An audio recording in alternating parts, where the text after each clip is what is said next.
Why did communist regimes collapse so quickly? Imagine a house built on shaky ground suddenly giving way. That's what happened to many communist regimes in the late 1980s and early 1990s. Their fall was swift and surprising to many.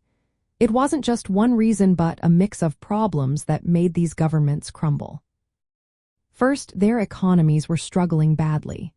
Central planning meant the government decided how much to produce and what prices to set. This led to shortages of everyday goods, slow growth, and a lot of waste. Over time, people lost faith in the system because they couldn't get what they needed.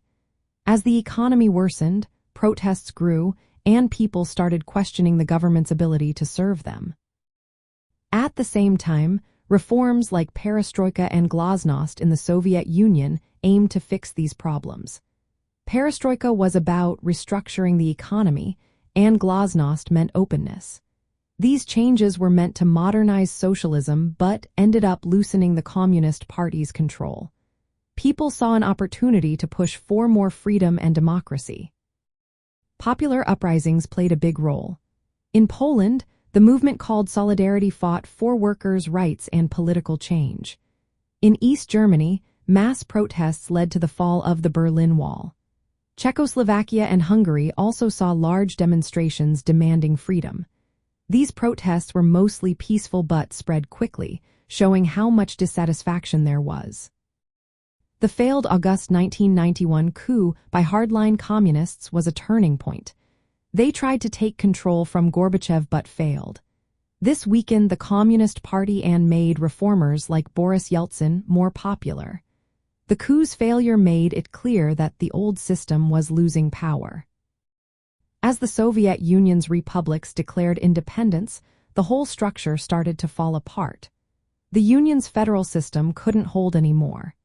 The Soviet Union officially dissolved in December 1991, creating new countries and ending the era of communist dominance in Eastern Europe. From the communist view, these rapid collapses were caused by internal contradictions, economic failures, and the pressure of popular demands. External factors like the Cold War and global shifts also played a part.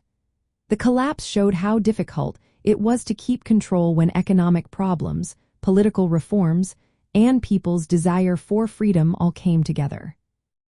In the end, the quick fall of these regimes was a mix of economic decline, political reforms that went too far, and mass protests that couldn't be stopped.